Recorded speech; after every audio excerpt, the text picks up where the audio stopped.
Yes. Okay, good. So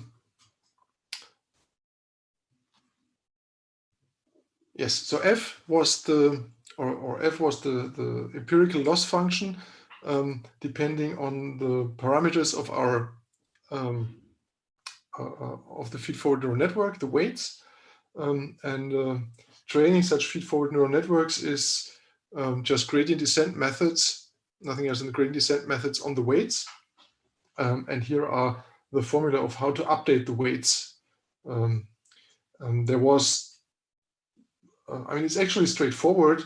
You have to get like familiar with the notation, and this is, I think, the only way to do that is try to do it yourself, and then you will see that this is not magic, but just yeah, something you get used to.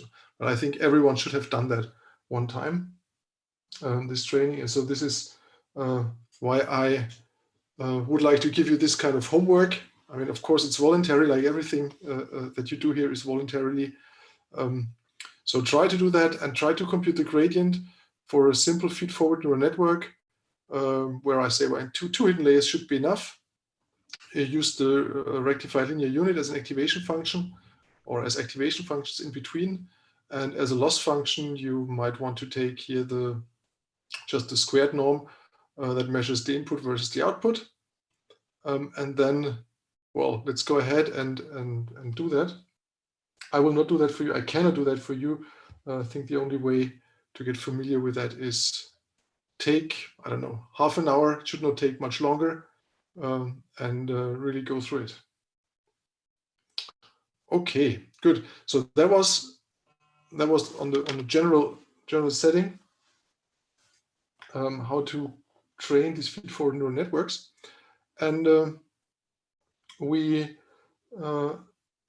were just like at the, I mean, it was a very theoretic and the first step of how to train these things. But in practice, there are many other things to look at to make these things work. So there is still something to do from, even if you can, even if you understand how this gradient works, from this point to get a practical algorithm, there is still lot of things to understand and to do. I will not go into the details. I just want to sketch a little bit what will be the challenges in practice. Two of the main challenges that I see. Umer and Rayyan, you can add something if you want. So the practical challenges, I mean, one is that we have a lot of amount of training data actually. And if we want to process this training data at once, as we sketched it, this will turn into computational problems. So what you do is you iterate on batches of training data. So you're not taking the whole training set at once, but you divide it in smaller patches, and then you update iteratively. So this leads us to stochastic gradient descent methods. Just to give you like a buzzword if you want to dive more into that. Next challenge is that a huge amount of weights that we have in this networks carry the danger of overfitting, right? You remember overfitting? That means that your network learns very well on your training data, but it doesn't generalize very well to other data from this distribution. And you always have this kind of danger if the function space you look at is too big. Right, so your optimization algorithm will choose a function out of your function class that best fits to the training set, but that does not generalize well. And there are many ways to deal with that, and they have been investigated from a theoretical point of view too. And it's more, all is about like look at these hidden layers that you have and try to stabilize them a little bit or make them invariant to several features. So there are different techniques. I'm just giving you some names where you can look at. I mean, one is called pooling or subsampling. You also have dropout as a technique that actually does stabilize somehow these hidden layers. Or you add to your cost function additional penalty function or regularizer function that regularizes these constraints with sparsity priors, for example, right? That you say, well, I train hidden layers, but the hidden layers have to be mostly 0. So these are things and techniques that go into that direction. And we have uploaded, I think, 2 links on Moodle. If you are interested in going deeper on that, there is one blog entry I found that is actually very well written from a practical point of view. So there are like, I don't know, 17 or 18 tips and tricks, what you want to have a look at if you do that in practice. And there is also an overwhelming, very well paper if you deal with image data. It's about this dropout thing from Jan-Luc Kahn and his team. So, yeah, but it's not, it's not relevant for this lecture. It would just give you kind of, if you're interested in, might have a look at that. Anything important, an important challenge that you want to add, Brian, Umer? I would just like to add that we have already looked at a stochastic gradient and yeah. So. Oh, okay. In the tutorials. Yes, in the tutorials, and also had a look at overfitting and other related curves, training versus validation curves. Perfect. So that's and I for many things in this step, in these practical tips and tricks have not been understood yet from a theoretical point of view, right? I mean, why are they working so well? And it's more, I mean, it's more biology than math, what they do here. Biology in the sense of they try something out, they observe it, and then it works well, and then they document that. And this is where science is at the moment in many of these directions. So I think let's call it that they have some empirical evidence, because otherwise the biologist might object to this. Yes. So you're right. Yeah, so it's more like empirical evidence that these things work well, rather than a lot of theoretical understanding of why they work well. Okay, so still some things to do in that direction. Okay, now let's move forward and go to one of the main applications for this feed-forward neural network, and this is multi-class classification. If there are no further questions here, are there? Not yet. Not yet. Okay, good. So what we have here in multi-class classification with feed-forward neural networks is the following problem. We have an input variable x, and we want from this input variable x, we want to assign it to one out of C predetermined classes. Okay, so if you think at the very first example that we had a binary classification problem with assign an input x to either apple or pear. And here we have just C different classes where we can assign it to. Different persons or faces and so on, right? Or different fruits if you want. Now, what we're doing is we model our output variable with what we have already learned, the one-hot encoding, right? So the output variable are one out of these C classes, right? So y is, for example, if you have 3 classes, C equals 3, then y is an element out of 1, 0, 0, 0, 1, 0, and 0, 0, 1. Right? This is this one-hot encoding, and so we have our input, we have our output, and the next thing that we need is, of course,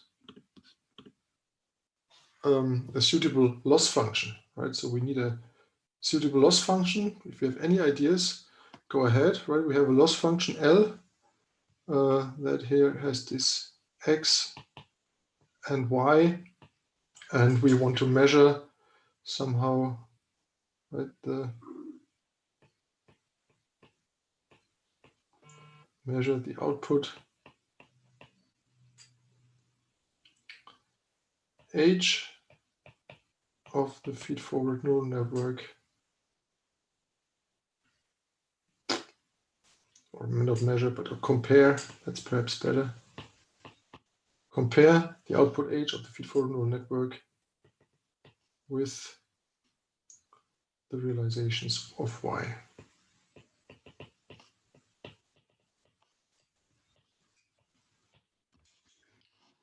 Right? No. So any ideas? Right? What can we? What could we do? And if you think about that, you might have many ideas, and the ideas are all probably good if you try them out and see whether it works or not. Right? You can try to you can try to approach the L2 norm of this y, right? I mean, why not? This can be done, but there is a more prominent and a way to do it that has shown to be to work reasonably well. This approach, and I want to guide you to this approach, comes a little bit from information theory, is based on the cross entropy. What it does is, so the output, it says that the output of our feed-forward neural network has C dimensions. Okay, so we work on a RC dimensional output, and we want to compare, right? So this output H in RC, we want to compare it with this Y, and in order to do that, we interpret the output of the layer as a kind of probability distribution. So we have like C classes, and we want to interpret the output H of this feed-forward neural network as if the first component shows the probability that X would belong to class 1. The second entry is that X would belong to class 2, and so on and so forth. And that means that, and this is it. This is the thing in formulas. So we say that the output layer should reflect the probability of the class membership. Okay, so this is our output layer. Remember, this here is output of our feed-forward neural network, and it says that yeah, first entry is that Y is E1, given the observation X, and so on and so forth. Okay. Now, if we want to do that, and if we say, well, the output layer is interpreted as a kind of probability distribution, then all here of these entries have to be positive, right? All entries have to be between 0 and 1, and they all add up to 1 at the end, right? They have to sum up to 1 because it's a kind of probability distribution. And one function that can do this is if we choose as a kind of activation function for the last layer, if we choose the so-called softmax activation function. So the softmax activation function takes the vector a1 to ac and maps it to here exponential of a1 to exponential of ac, and then it's normalized by the sum of that, right? So this just ensures that that we have distributional constraints. That means the entries sum up to 1 and they are non-negative, right? And this function is called the softmax activation function. And I mean, it's not operating component-wise. I mean, it is almost operating just component-wise, but you only have this this normalizing factor that goes over all the entries.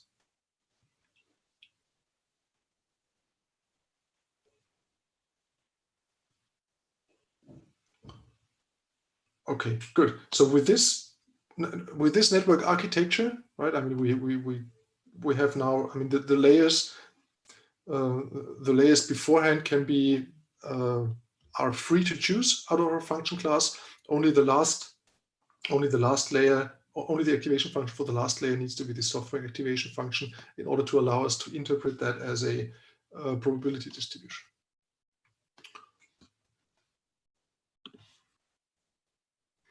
And also one exercise that I recommend you to do at home is try to or compute the Jacobi matrix of this softmax activation function, because you would need it for the training too, and it's not too hard. And you will see the nice properties of this softmax activation function if you compute it by hand.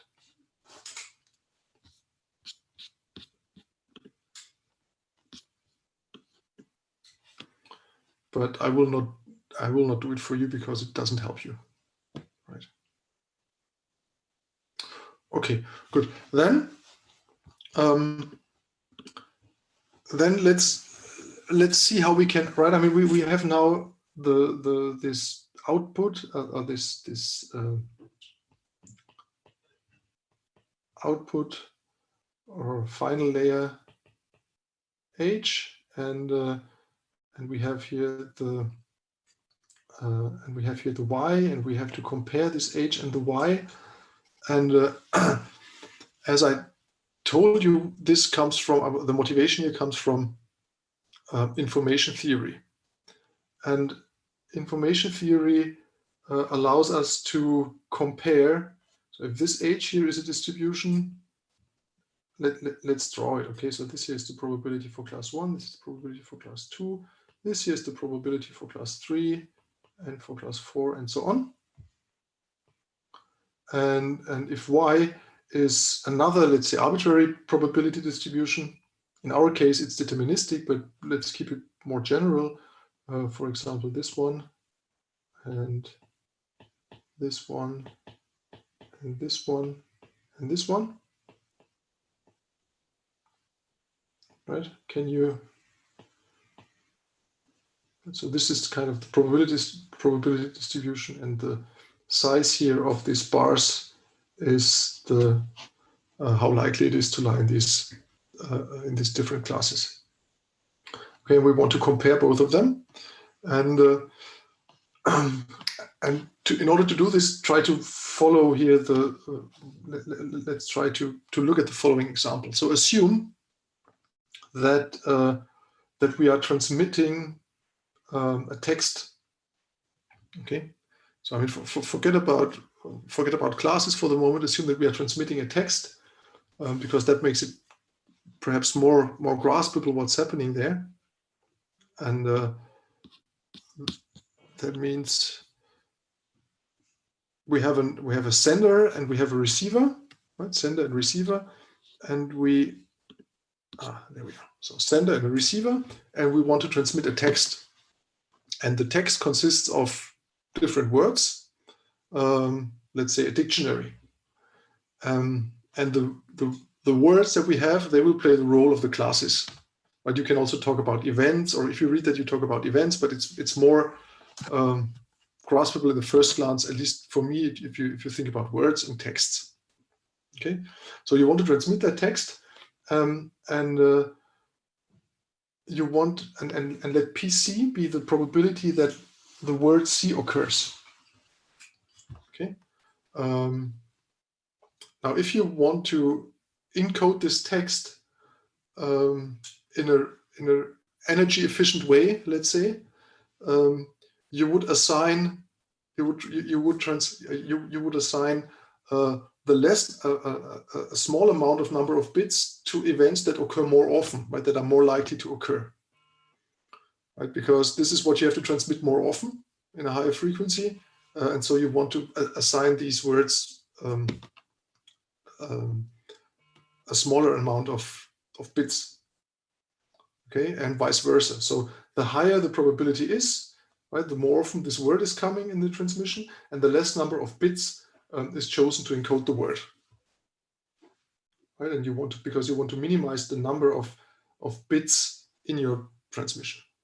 Fine, that makes probably sense, right? So a German text, you have the word "and," that would have been, that occurs with very high probability, and so on and so forth. Okay. Now, if you've done that,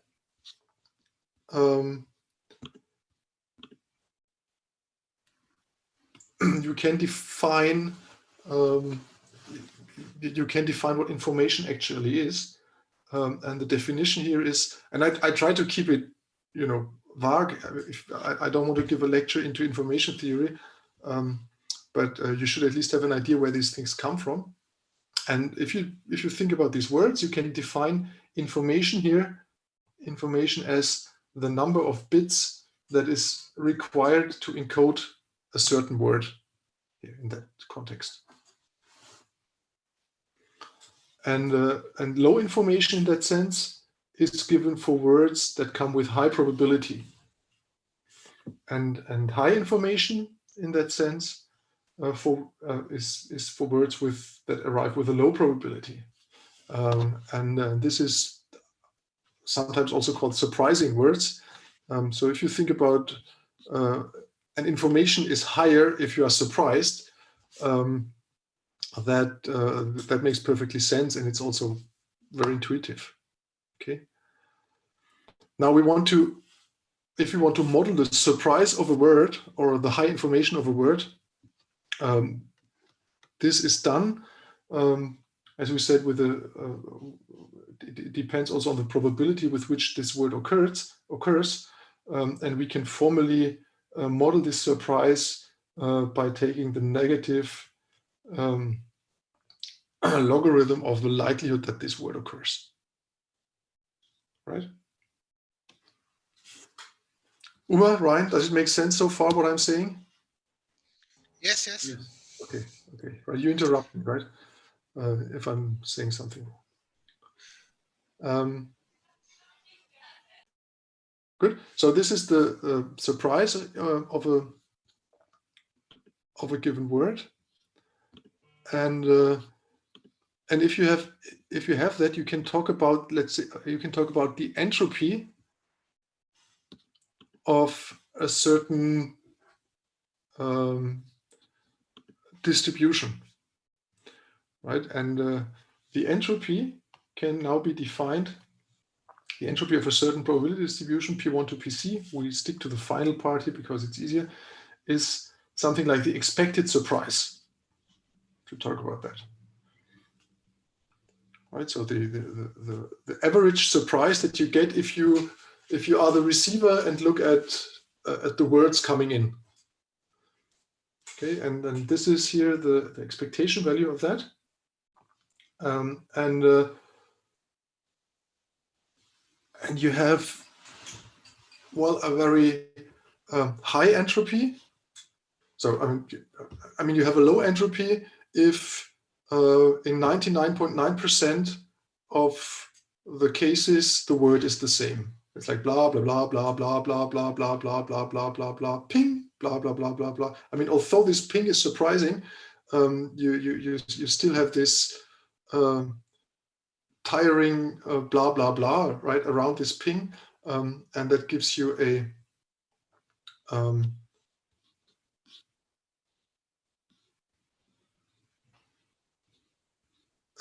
low entropy, right? And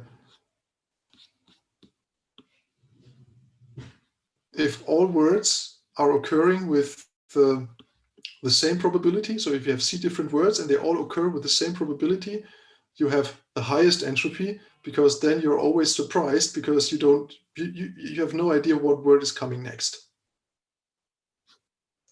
right? And so this is here feeling of entropy. So assume that you have a model, and now what we're doing now is the following. So this definition is from the ground truth, right? It comes from the ground truth of the distribution.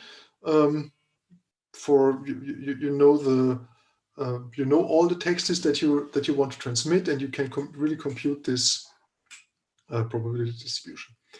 And what you do now is you take another probability distribution of these words. For example, the distribution that you guess if you're observing it. Right? Only the sender know the true distribution P, but you are the receiver, and you just have to guess this distribution, say Q, and you do that by observation. Right? So you observe, and you observe some words, and you assign these words different probabilities Q1 to QC, for example, through observations. And now cross entropy is defined as the expected surprise coming from that model, not from, but from. Right? Cross entropy is defined as an expected surprise coming from that model. That means you have this expected surprise, PC. Right? You take the expectation value of this minus log QC, but over the true distribution P.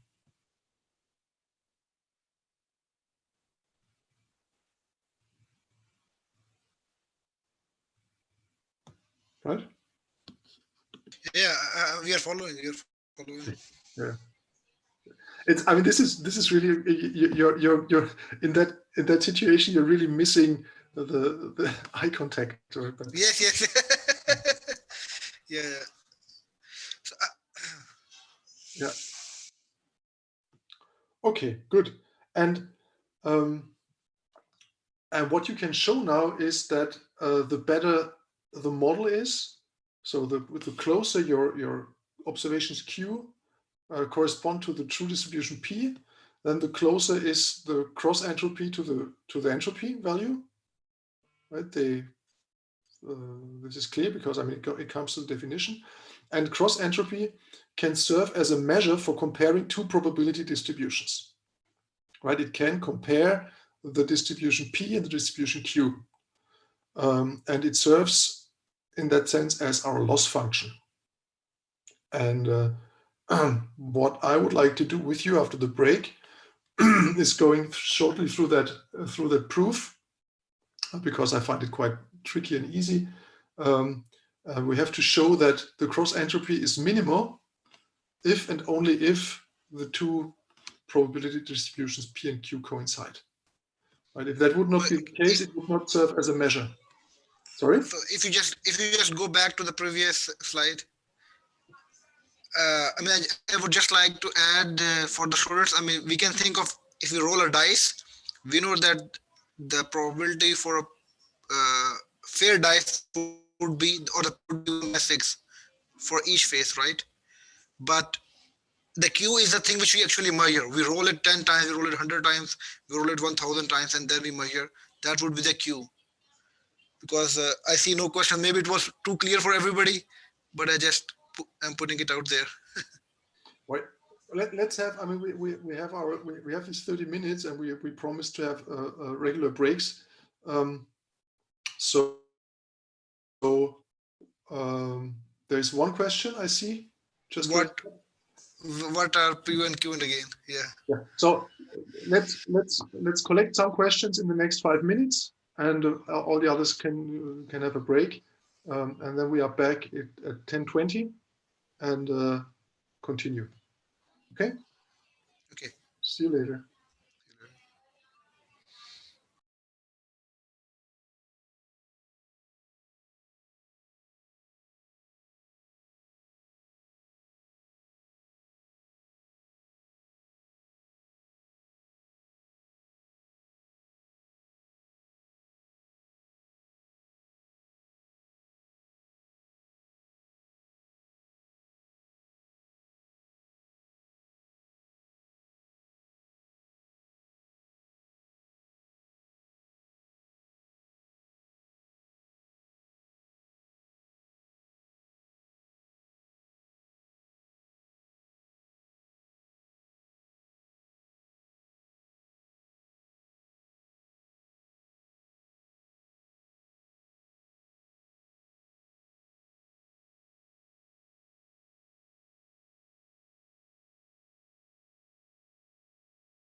All right.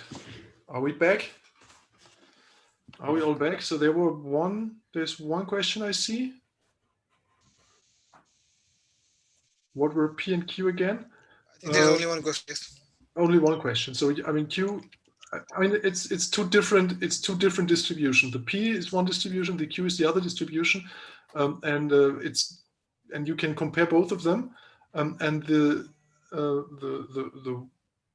one way of looking at it is if you say P is the ground truth distribution. So this is the true one. That means the real probability with which the words come, and the Q is the guessed probability, right? Or is something that you estimate through observations. And on the long run, that should somehow coincide. And on the long run, the cross entropy should somehow converge to the entropy. But at the beginning, it will be there will be a deviation, and the cross entropy measures this deviation. Okay. Yes, that's right. And then so okay, so let's look at the proof that the cross entropy is minimal if and only if these two distributions coincide. I will stick, and I mean I will stick to the finite case. This is more simple. Did you ever try to prove that, Ryan, Umer? Yeah, I guess we did when we were in the Yes, I guess. Yes. Well, it's I mean it's funny because it. I mean I don't know. I haven't found a kind of a proof that is somewhat concise, and I like it because it also needs the convexity somehow, or at least my proof needs convexity. And since we already talked about convexity, I thought it might be a good idea to link these things together. Okay, so we want to say that cross entropy is minimal if and only if these two distributions coincide. So if we look here at this, at the cross entropy, so what we want to do is we want to minimize, or we want to find the minimum. Minimize over Q in S, right? And S is a set in RC where we say the QI are greater or equal to 0, and the sum over I of the QI is 1, right? This is our constraint set, right? No. And what we want to minimize is minus the sum over y is 1 to C PC times, PI times log QI.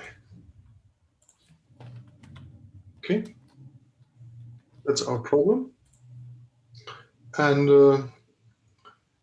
the first direction that we say, so the minimum here, so first minimum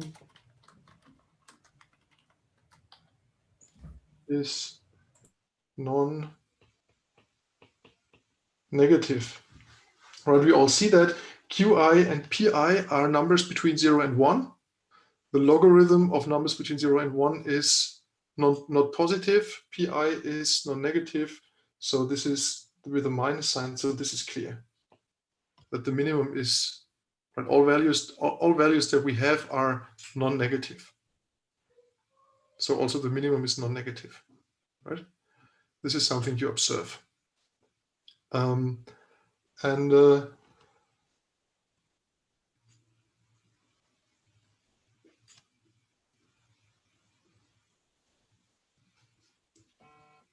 And we also say, okay, so that should have been done before.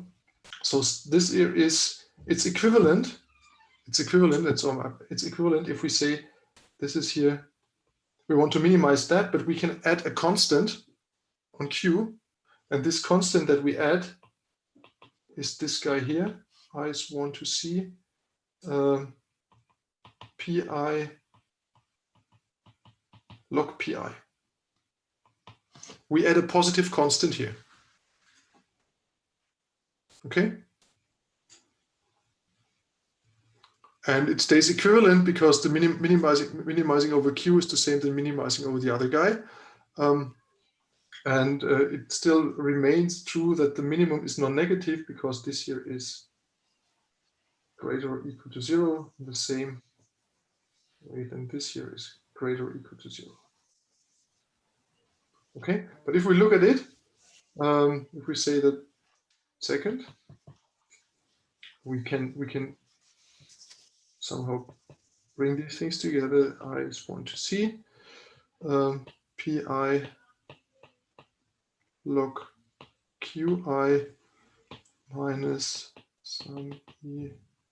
Just want to see pi log pi. This is nothing else than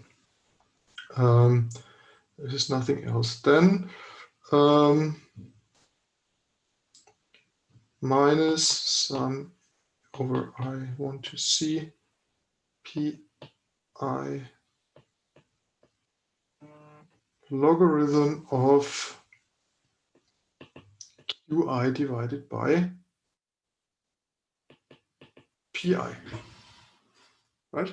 Due to the logarithm that we have. And this here is 0 if qi and pi coincide. Okay, so we have seen that, so we have shown that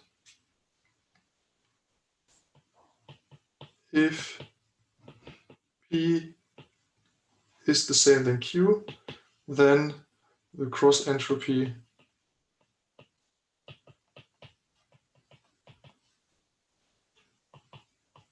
is 0. That's what we have shown. And what's still missing is the other way around, right? So that there are no other constellations of Q that also go to the minimum.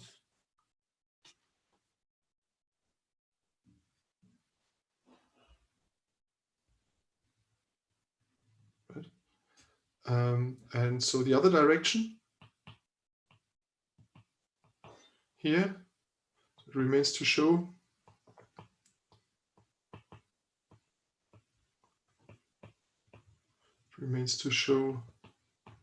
that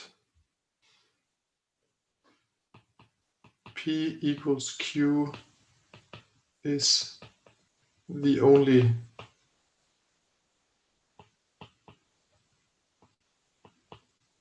global minimum. And but this holds true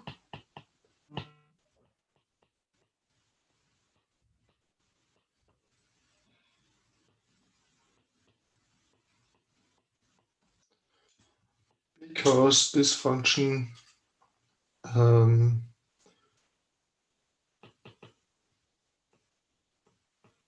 f of q,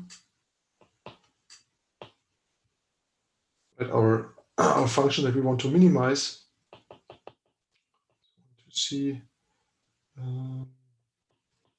pi log qi pi, or well, it's probably better just looking at this part, because this function here is strictly convex. Okay. And this is, if we show that, then we have one, right? Because we have found one minimum, namely if P is equal to Q. And if we also say that this is a strictly convex function, then we know by this convexity property that there are no other optimal values. So this is what we have to show, and this can easily be done by looking at the Hessian form, or the second derivative of that function. Right. So the first derivative is right. So let's show that the first derivative is, if we have the gradient of f is, this is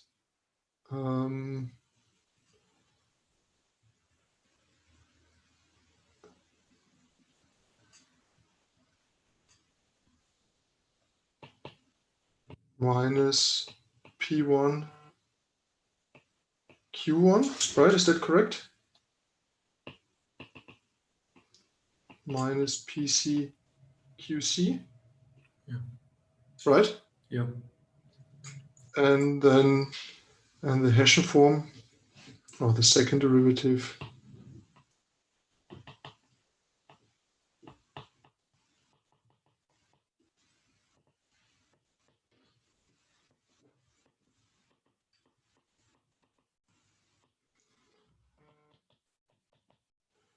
is diagonal matrix with P1 over Q1 squared to PC over QC squared, and this here is positive definite, and so we are done.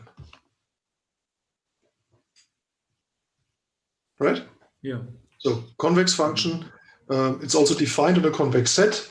This is perhaps something we should mention here, of course, that here S is convex, right? S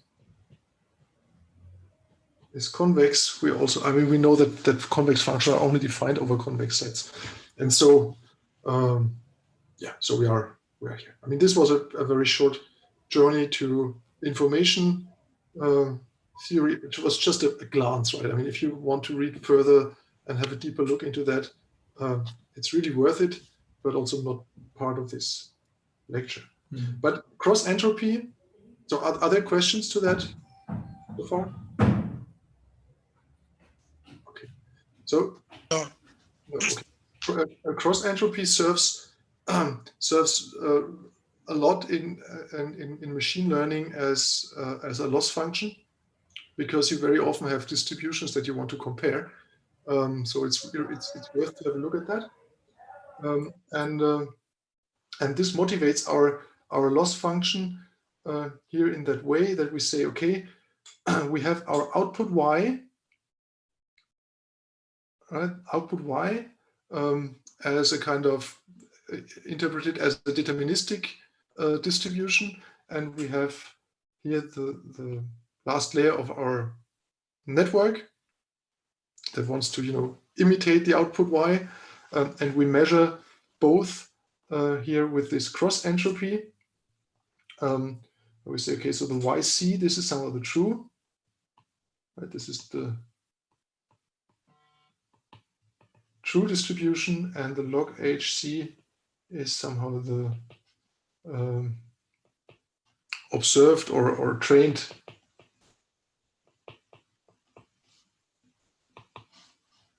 distribution, right? So this is how you can interpret it. And here we use this cross entropy. And in our case, if you go for classification, you have the outcome as this one-hot encoding. So it's a kind of deterministic distribution. That means only one entry here is non-zero and therefore equal to 1. Right, and that simplifies again here this formula in practice. And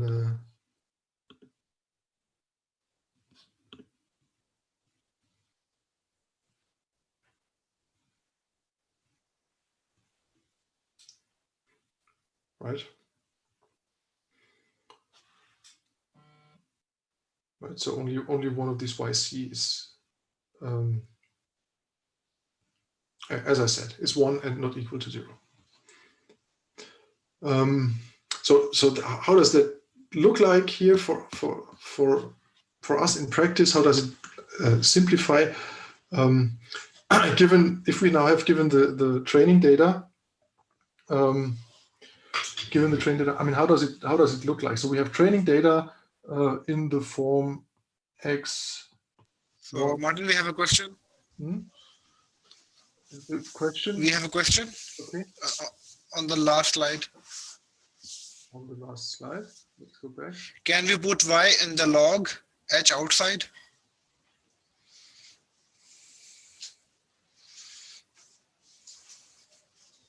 Can we put y in the loss function? He's saying that can we replace the true value with the trained one? I think this is what it means.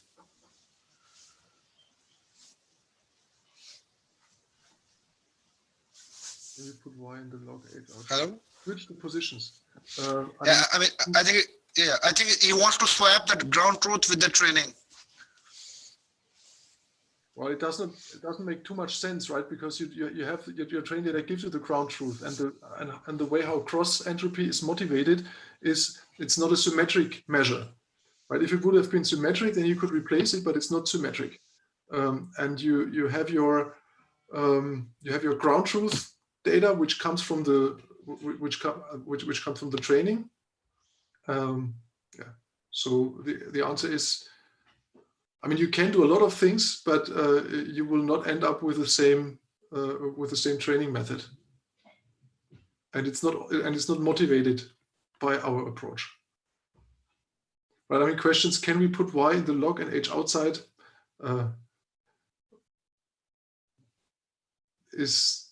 I mean, you can do it, but then it would be something completely different.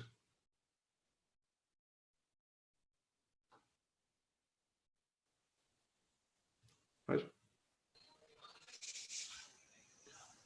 I think the student understood it. Yes. So, okay.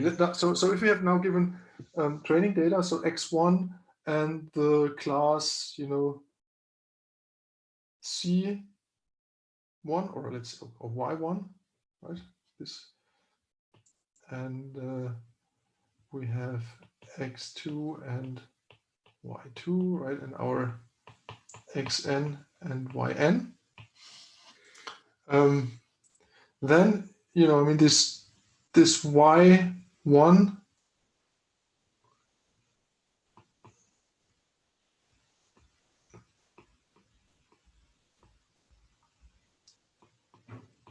as we said, the y is modeled with this one hot encoding. So there is the Cth component. So the Cth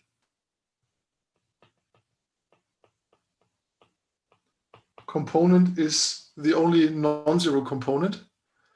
So if you want to write that down, you have, so what remains here from what remains here from this part, from this sum over, from this minus sum over, right? C is I to C, and yc log f of xi.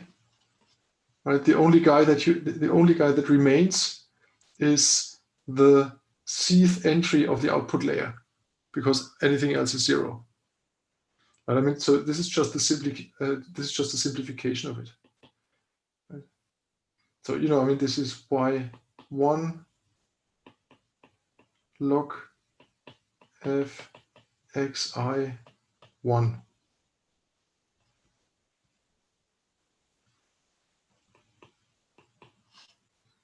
Plus, and so it's simple, y2 times, minus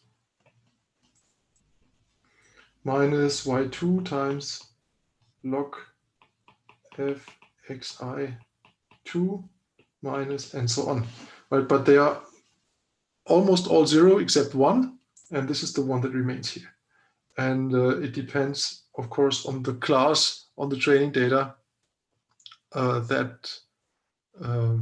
which entry will here sum up in this empirical expected loss.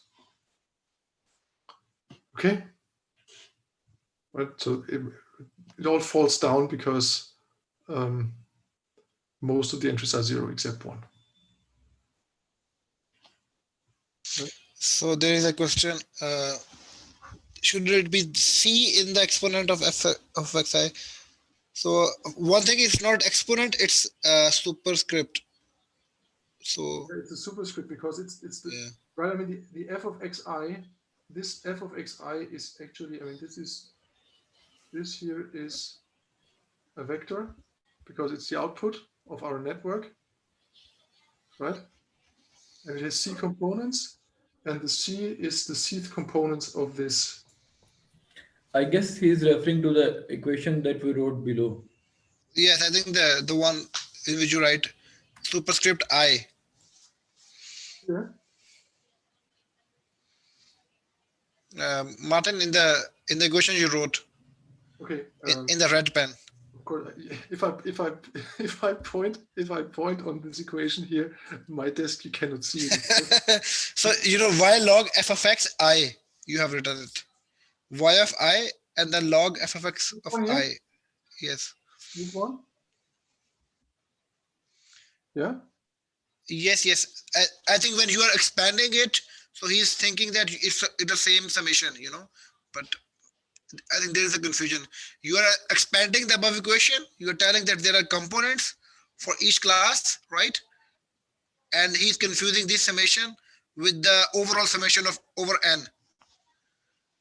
Maybe. Oh, no. But this is not. Yeah. Maybe. I think that's the ambiguity. Yeah. But this is. I mean, it's okay. It's correct what I've written down. Yeah. Right. It's, you know, I mean, okay. So let's do it here, right? I mean, what does that mean, right? You have. So if you look at this equation, so this is minus.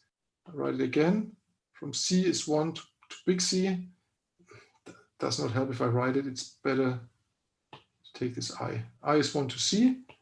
And then you have this component here, y, I, and you have the logarithm of h, I. Right? This is the cross entropy if you compare your vector h and your vector y. Right? And they have C components, 1 to C, 1 to C. Okay? Yes. Good. I think the student agrees now. And if you see that all of these y's are mostly 0, there is only one summand remaining here. And the summand that is remaining here is the log h c, small c, where c corresponds to the class.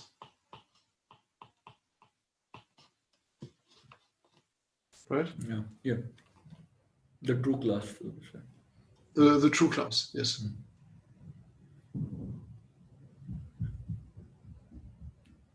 Okay, good. And so, you know, I mean, the empirical loss would be the sum over all these individual losses for the training data. And this is why here this sum over the whole training data come into play. And what remains from the loss function due to the deterministic property of the of y is only this summand here.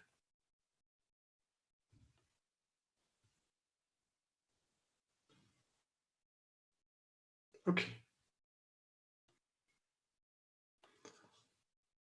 Right, but that also means that, I mean, that also gives you a tool if the y is not, if your y is perhaps given not in a deterministic way, but it is another probability distribution, then also the cross entropy would serve as a good measure for measuring these outputs and for training the network. Okay, Martin, here this line, like where we are summing from C is equal to 1 to C or C is equal to I to C. What is this pointed equation that you wrote? I is from 1 to C. Okay, so this I is from 1 to Yes, C. and it's y I. Okay, yeah, now, yeah. Yeah, and from this equation, only one part remains. And based upon that, we are actually sort of continuing with this f function. Exactly. Yeah. So I guess now it should be clear. Yeah. Okay, good. Now that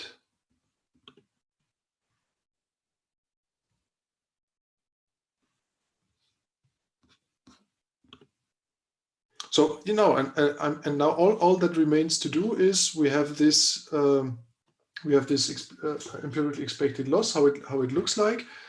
We have our training data, and then we can go and sum up and train the network, right? And build derivatives and the gradients and update it. And that's also a good that's also a good exercise. But if you have done the exercise of so right, I mean all that needs to be done is computing the derivative of the loss function for the cross entropy loss. And if you have done that, you can plug the puzzle pieces together and then train the network. And that was the thing. So we have for multi-class classification the comparison of the two probability distributions via the cross entropy, P and Q. We have discussed that right away, and that would be it from my part for today. Are there any questions still remaining? Mr. Kleinsteuber, could you go back to slide 38 again? I'm the one who asked the long questions. So my point is probably that you have two sums and you both start with the index I. So you have two sums with the index I, and I think this might be confusing. Yes, okay. It's just a notation thing, I think. You're completely right. This is why on the slide I had the C here, right? In the slide 27. But if I do the handwriting with the C and the C, it leads to confusion because the small c and the capital C look alike. Yes. So that was my. So that was why I was switching to I. But you're correct. I mean, try not to get confused about this notation. I mean, the best thing of not getting confused with notation is try to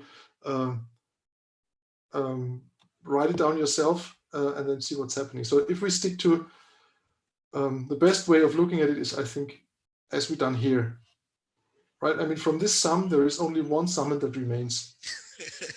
Yes, so I mean, there's a bit of joke which I want to say. I mean, my son, he's now learning English alphabets, big A's and small A's. So he says that the only true C is the small c. The other are some different letters, and you are telling me wrong. This is not small a. This is some different thing. Yes, I've understood the sum. I was just pointing out on the notation. This was all. Thanks. Yeah. It's a good hint. Okay, so if you want, I can go and make a J out of it. Xi and J, and then okay, so here was the confusion for the I, right? So here's an I, because this I is for the outer sum, and this I is for the inner sum, and the J is for the inner sum. Yeah. But here is without index in the long way. And well, I hope it did not lead to too much confusion. Yes, but thanks for your comments. Are there further comments on that? Because otherwise, I would, like, as a gift from me to you are the 25 minutes that you can spend wisely, for example, on writing down the sums with the indices you like, and hope to see whether it makes sense or not, or even use the time and train and do build the derivatives of one of these two homeworks that I gave you. Exactly, that was it. So I would not like to start with kernels and stuff like that before Christmas. Let's do that in the next year. Kernel can wait. Sorry? The kernel can wait. Yes. That will wait. The kernel will wait and will wait for us in the next year. I wish you and your families and everyone Merry Christmas, and have some nice and relaxing days. Stay tuned and hope to see you all in good health on January 11th. Is that true? Yeah, January 11th in the morning. January 11th, yes. Where we start with kernels, and which also a nice thing to look at. So also, I mean, from my side also, Merry Christmas to everybody, and happy holidays. Enjoy, relax, and we'll also have a gift for you in the sense of tutorial, maybe. So, I mean, in the sense that because Rayyan and I, we are presenting some conferences in the first 10 days of January. So maybe we will not be available. So I think it is the first working day after that, what is called, when the TUM holidays are gone. So it is a kind of a gift from us. So maybe you could use that for assignment number 2 and submitting that. So. And we would all be happy if you would make the link of your talks publicly available. I mean, since everything is in electronic version now, not publicly available, but you can put it on Moodle, can't you? Maybe our students are also interested in what you're talking about. Okay. Yes. Yes. We can do that. We can do that. Perfect. All right, guys. Okay. So thanks, and stay healthy, and goodbye. Yeah, all the announcements will also be made on the Moodle, so don't worry if you missed anything. Yeah. So again, I mean, there are no lectures on the 28th and the 4th, right? I mean, yes, they are official holidays. Yes, because there are official holidays at TUM, right? Christmas holidays. So it officially starts again at January 11th, and the next tutorial will be on, if I got that correctly, on January 14th, right? Yes, that would be on January 14th. Yes. All right. So can you please fix Moodle? No, we cannot fix Moodle. It is the Moodle which is where they have the problem. Oh, yeah. So people are happy. You are so generous with your gifts. Thank you. Okay, just a moment. I would actually now stop the recording, and for the guys who are interested, maybe I can share the screen and show you a small trick. Okay.